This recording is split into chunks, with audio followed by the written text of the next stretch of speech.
қазақ тілі мен әдебиет пәнінің тілі менің ғасырларға аманат атты 10 күндігі аясында бүгін сіздермен тағы жүздесіп отырмыз. Бүгінгі біздің зияткерлік танымдық сайысымыздың тақырыбы тілге құрмет, елге құрмет. Жалпы сайысымыз туралы айтып өтетін болсақ, сайысымыз 4 кезеңнен тұрады. Бірінші кезең таныстыру, яғни әр топтан бір қатысушы шығып өзінің тобы туралы таныстырып береді. Екінші, оған 5 ұпай алқазылар алқасы. Одан кейінгі кезең бәйге сұрақтар сайысы. Әрбір сұрақ айтылады, қолды көтеріп, бірден сұраққа жауап береміз. Қай топтың сұрақтары көбірек жауап береді, сол топ ұтады. Бір сұраққа бір ұпай. Ары қарай үшінші кезең аспаптар сыры дейміз. Берілген аспап беріледі, соның құрамы туралы сұраймыз. Оны сіздер айтып берулеріңіз керек, немесе көрсетіп берулеріңіз керек. Әрбір дұрыс жауапқа 5 ұпай. Ары қарайғы суреттер сыр шертеді. Бұл жерде сіздерге суреттер беріледі. Ұлттық ойынның түрін. Әр топқа бір ұлттық ойын берем. 3 минут уақыт берем. Сол уақыт ішінде тез-тез сол ұлттық ойын туралы жазып, не білесіздер, қаншадан қатысады, қалай болады, сол жөнінде айтып бересіздер. Сонымен ең соңғы кезең өнерпаз болсам. Әр сыныпта өздеріңіз білесіздер, қазір бізде өнерпаз балалар өте көп. Ұлттық аспаптарды да айтады. Қазақша ән, биге де жақсысыздар. Сондай өздеріңіздің өнерлеріңізді көрсетесіздер. Жарай ма? Ал кеттік балалар, сонымен бірінші кезең таныстыру. Қай топ бастайды? Кім қай топ бастайды? Келіп бастайды. Сіздер өз топтарыңыздың атын айтасыздар. Өздеріңізді таныстырасыздар. Біздің тобымыздың аты Құранда. Біз 8-ші сынып оқушыларымыз. Біздің тобымызда 5 оқушы тұрады. Ясминнің қызы бізді қазақша жақсы сөйлейді және түсінеді. Ясмин көтеріліп қойып, кім Ясмин? Бізде 2 жақтысы бар. Ол домбырада жақсы ойнайды және Рабия, ол грамматиканы жақсы түсінеді. Соғыштан алдыңдар, топқа, жақсы. Дәбек оқушымыз бар, ол математикадан жақсы және графтарда жақсы түсінеді. Ал топтардың туралы енді тобының аты Қыран. Ал біз нөмір 87-ші жалпы білім беретін мектептің 8-ші Б сынып оқушыларымыз. Біздің тобымыздың аты Бірлік. Біздің тобымыздың мүшелері ол біздің сыныптың өте дарынды, білімді, еңбекқор және бір-біріне қолдау ететін, бір-біріне көмектесетін балалардан тұрады. Біздің топтың атауы жерде. Біздің топтың мағынасы ой мен ақыл. Зерде. Біздің эмблеманың басты мағынасы ми түріндегі шам. Ми түріндегі шам. Ойлан, ізден, жетістікке жет. Біз 8-ші Г сыныптың оқушылары. Біздің тобымызда Айниса химия мен ағылшын тілінде қатты. Аяулы қазақ тілі мен орыс тілдің грамматикасына қатты. Гауһар спорт жақтан өте мықты. Жақсы. Осымен таныстыру бітті. Таныстырудың ұпайы 5 ұпай болатын. Жақсы, қазылар алқасы, қарай отырыңыздар. Ары қарайғы кезең бәйге. Бәйге бұл сұрақтардан тұрады. Ал енді қайсымыз тілімізді, салт дәстүрімізді жақсы білетінімізді қазір білейік. Бірінші сұрақ. Қазақстан Республикасының мемлекеттік рәміздерін ата. Қол, бірінші сұрақ қойды. Жақсы. Мемлекеттік рәміздерге жатады. Жақсы. 16-шы желтоқсан қандай мереке? Міне бірінші көтерді. Қазақстан тәуелсіздік алған күн, Қазақстан Республикасының тәуелсіздік күні деп аталады.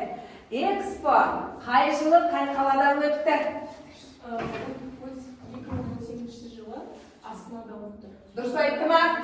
Жоқ, 2017 жарайды. Өзі өтті. Жарайды, жақсы. Қазақтан шыққан алғашқы ғарышкер кім? Тоқтар Әубәкіров. Жақсы, ары қарай. Қазақ тілінде қанша жалғау түрі бар? 4 жалғау түрі бар. Жақсы. Әбілхан Қастеев кім? Атақты суретшісі. Өте жақсы. Келесі сұрақ, 7-ші сұрақ. Ға-ге, қа-ке. Қандай қосымша? Барыс септігінің жалғауы толғайды. Так, ары қарай 8-ші. Абай жолы романының авторы кім? Ал, айта Мұхтар Әуезов. Біз оны бұлтар өткенбіз балалар. Ары қарай. ып қай сөзтамның жұрнағы? Ненің жұрнағы? ып и дегені бар болады. Көсемше. Жақсы, көсемшенің жұрнағы. Ары қарай. Қазақстанның алғашқы астанасы қай қала? Дұрыс айтады. Орынбор қаласы. Орынбор бірінші деп тұрмын ғой қыздар. Ары қарай балалар. Ары қарай тыңдаңдар. Мұғалім сөзінің синонимі. Ұстаз. Өте жақсы. Ұстаз. Ары қарай. Ұлы жібек жолы қай ғасырдан бастау алды? Екінші ғасырдан. Дұрыс айтады. Екінші ғасырдан.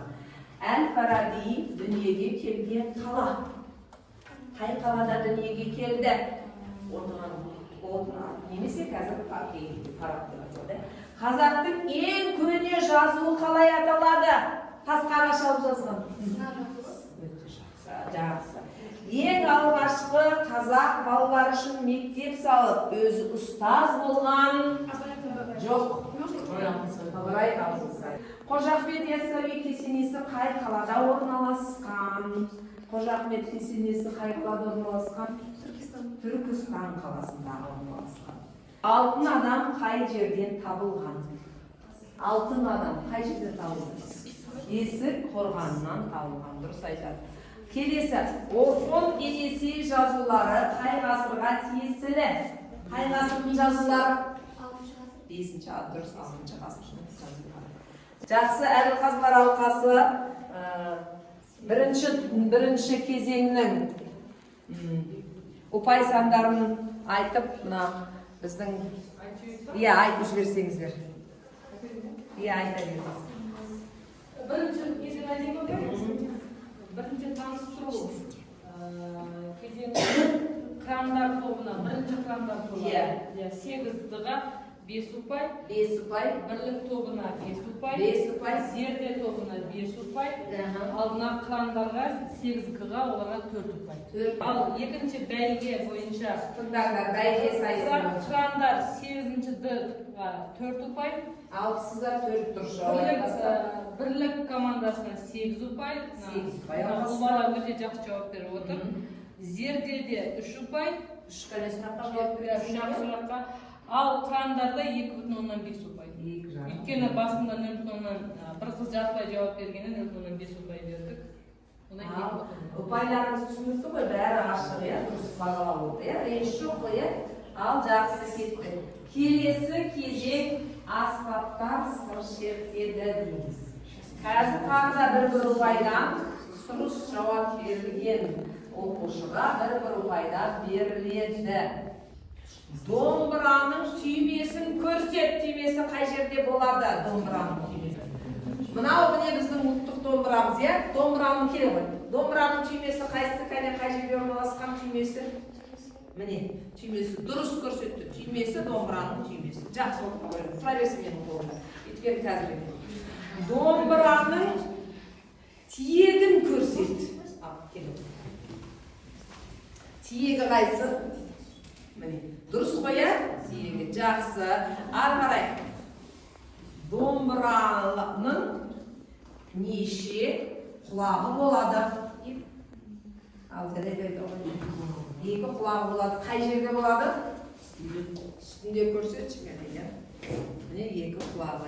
Неге 2? Өйткені 2 шегі бар болсын 2. Так, домбыраның шанағын көрсет. Шанағы деген қайсысы? Міне, мына жақ беті. Шанағы деген мынау. Түйме, тиек, құлақ, шанағы, мынау. Несі? Шек. Жақсы балалар құрап. Жақсы, домбыра жақсы. Келесі ұлттық аспабымыз қобыз. Ал енді қобыз туралы не білесіз? Қобыздың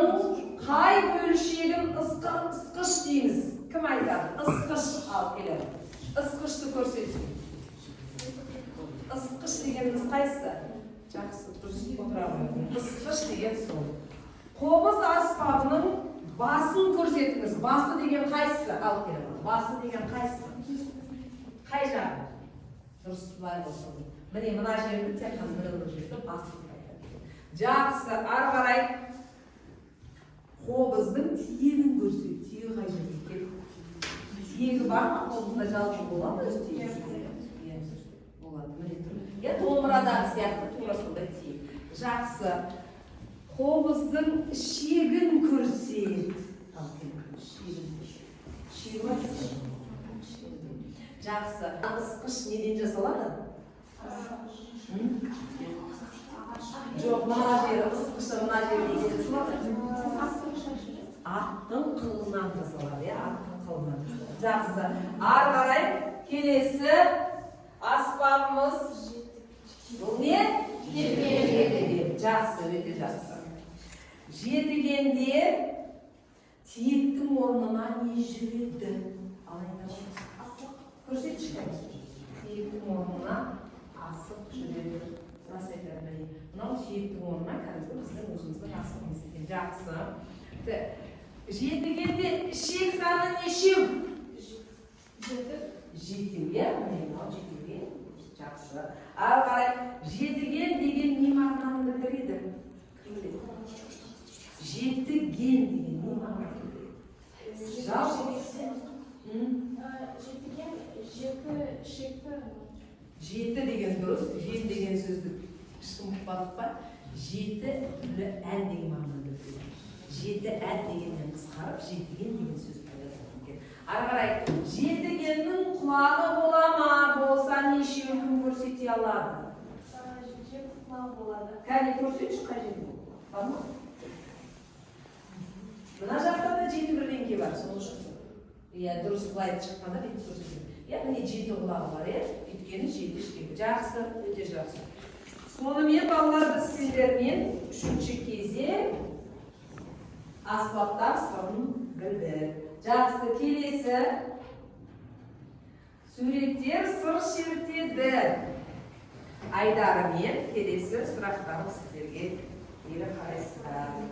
Ал енді біз сіздермен ұлттық аспапты түсіндік, иә? Жалпы Қазақстан тарихы туралы, ұлт салт дәстүр туралы айтып өттік. Енді бізде қазақтың ұлттық ойындары туралы сіздер не білесіздер, соны білейік. Бірінші топ.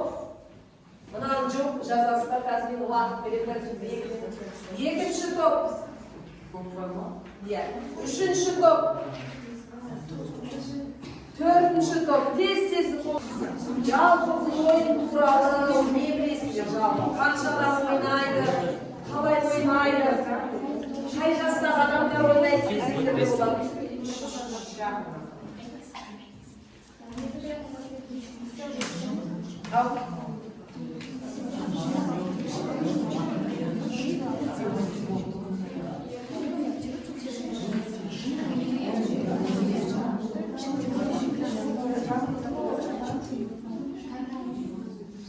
Төрт топқа төрт тапсырма берілді.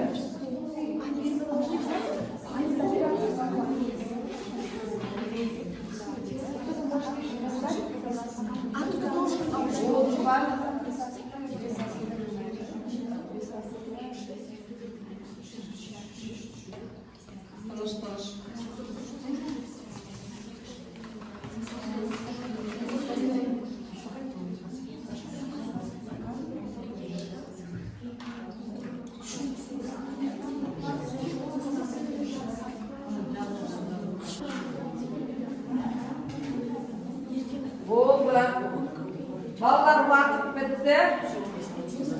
Бірінші топ. Қай топ дайын? Мүмкін дайын топты шығарамыз. Алып келе ғой. Бірінші топ дайын, қалған топ мәдениет сақтап, топтың жауабын тыңдаймыз. Келе ғой, мен жерге келіп тұрып айтамын. Бұл ойынның аты асық ату. Асық ату екен. Асық ату ойынын негізінен балалар ойнайды. Бір асықты жылқыдан атып, ортада соған асықтарды сегізі videoны алып келеді. Aha, жақсы. Я тағы да жоқ тоқтап. Тағы да шарта қосып тұрып, жоқ майға айтып айтып деген ғой ана. Иә. Және жас асық деген ойынымыз бар. Жас асықты негізінен қыздар. Яғни асықтардың бірнеше ойын түрі бар, иә. Жас асықты негізінен қыздар ойнайды. Қыздар бір асықты аспанға лақтырып, қалған асықтарды жерге жинап, әркімге сәсіздеріне жинап жүреді. Жақсы болды ма? Болды ма? Жақсы отыра ғой, жақсы. Келесі топ.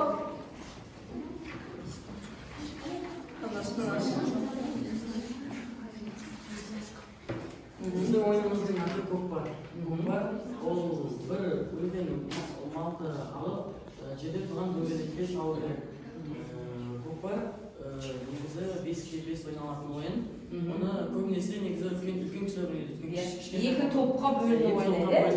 Екі топқа бөлініп үлкен кісілер ойнайды. Кішкентай балаларға ойнаған бұл қауіпті. Неге қауіпті? Өйткені бұл жақта аударыспақ болады. Сосын балалар бір-бірін қойды жұлып алған деп құлатып алып, сосын артықтап кетсе. Жоқ, бұл жерде яғни ол атта отырып ойналатын ойын. Соны сөйтіп дұрыстап айт, иә? Бұл көбінесе негізі ауылдық жерлерде ойналады. Сен қазіргі жаңартылған заманауи түрімен айтып жатыр, иә? Бұрынғы кезде ол кәдімгідей бұл көкпарды тартып әкеп, кімнің үйіне апарады, сол үй кәдімгідей үлкен дастархан жасайды. Ал қазіргі кезде рас дұрыс айтады, екі топқа бөлініп, иә? Екі топ бір-бірінен осы малды тартып алып, өзінің несіне апарады? Дөңгелегіне апарады. Жақсы, өте жақсы отыра қойырмын. Ал үшінші топ қыздар, ондар келеміз, қайсыңыз?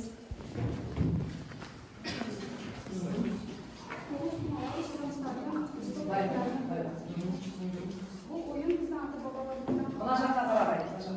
2023 жылы ЮНЕСКО бұл ойынды қосты. Бұл ойын жастар арасында көп тараған. 18 ойнайтын, 2 жинайтын колониялар бар. Яғни бұл біздің бұрынғы көне ойынымыз, иә? Бұны ЮНЕСКО қай жылы дейсің? 2023 жылы жалпы ұлттық ойынға қосқан екен. Жақсы. Бұны жастар ойнай ма, үлкендер ойнай ма? Қандай жастағы адамдар? Иә, барлық жастағы адамдар. Жақсы отыра қойыңыз. Ал кетті келесі топ. Дұрыстап тұрып айтамыз, иә? Біздің ойынымыз ол қол күрес. Қол күресте екі адам қатысады. Бұл ойында көбінесе еркек адам ойнайды. Бұл жерде екі адам өзінің күшіні қолымен көрсетеді. Сонда не істейді? Қолды жеңсе, сол адам Жеңеді. Жақсы отырады. Болды ма? Қосатыныз бар ма? Яғни жаңа балалар өзбек типті ойындар туралы жалпы біледі, бізді ортаға салды, иә? Жалпы бұдан кейін бұдан да жақсы ұлттық ойындарымызды біліп жүрсеңдер деген біздің ниетіміз бар. Өйткені кішкене құрғақтау айттыңдар. Бұдан да жақсы айтаға деген үміттемеді, бірақ енді барға базар. Ал құрметті әріғазылар алғасы сіздерге сөз. Үшінші кезең аспаптар сөйлесін деген кезеңде қырандар тобы 8-дыға 3 ұпай, бірлік тобына 2 ұпай, зерде тобына 1 ұпай, бұл топ мүлде жауап бермей отырды. Қырандар тобына 5 ұпай. Ал енді мына 40-шы кезеңдеріңіз суреттер сыр шертеді деген ойында. Енді бұл жерде ешкімді бөліп жармай, балалар енді ашып айтпаса да, бірақ жалпы ойындардың түрін біледі екен. Барлығына 5-5 балл. Жақсы, 5-5 ұпайдан. Өздерінің ұпайлары сандарын біліп отырсыңдар, иә? Жақсы, ары қарай біздің келесі кезеңіміз өнерпаз болсаң, әр топқа, әр бір топқа өздеріңіздің өнерлеріңізді ортаға салуға мүмкіндік береміз. Бірінші бізде қай топ еді? Қырандар тобы. Қандай өнер, жыр көрсете аласыздар? Жақсы. Қандай ән бар, күй ма, не орындайсыз? Келіншек күйін орындайды екен. Жақсы.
Qara өлең оқиды екенсің.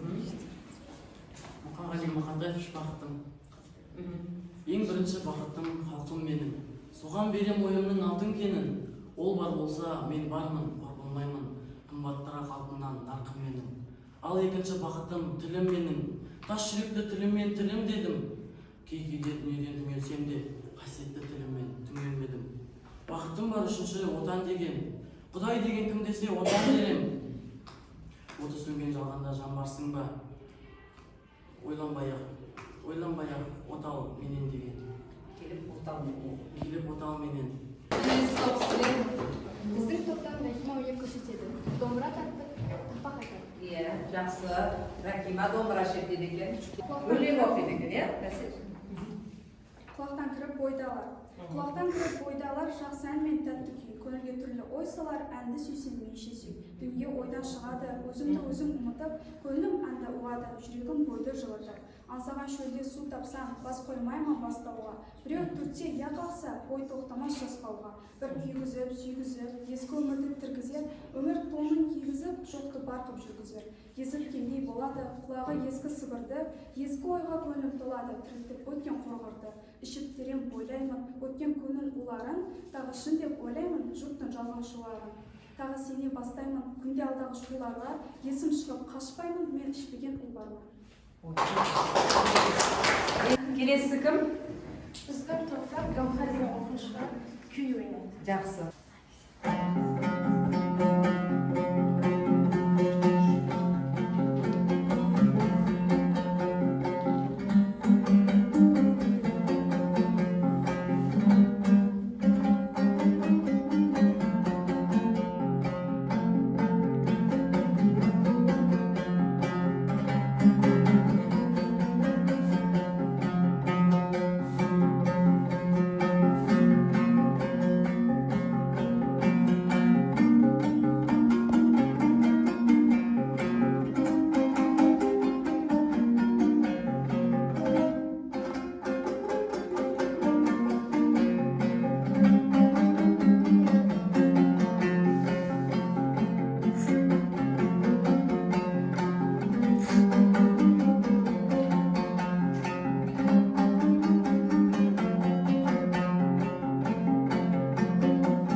Жақсы балдар, әділ қазылар айтқан қасына, сайыстың сесінің айтқанша, бір ән ба, күй ма, қайсымыз тыңдайық?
санап, иә? Ал, жақсы. Құрметті оқушылар, бүгінгі көрсеткен өнерлеріңізге көп рахмет. Бүгін қаншама талантты балаларды байқап жатырмыз, қаншама сөзге шебер балаларды, қазақша жақсы, таза сөйлейтін балаларды көріп жатырмыз. Көп рахмет. Осындай еңбек сіңірген Айнаш апайларға рахмет көп. Жалпы бүгінгі өткен байқау өте тамаша нәтиже көрсетті. Бізде 19 ұпай алған Зерде командасы. Зерде командасы. 19 ұпай. Яғни белсенділік танытқаны үшін 8-ші Б сыныптың Зерде тобы жазылды. Бар. 19 ұпай. Жақсы. Енді бұдан кейін бұдан да жақсы. 21-де 5 ұпаймен Қырандар тобы 8-гі. Үшінші орын, да? 22 ұпаймен екінші орын Қырандар.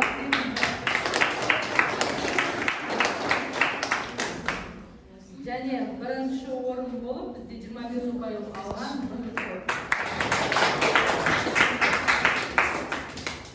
Ал сәттілік сендерде алда осындай жарыстарды біз сіздерден көп күтеміз. Жақсы.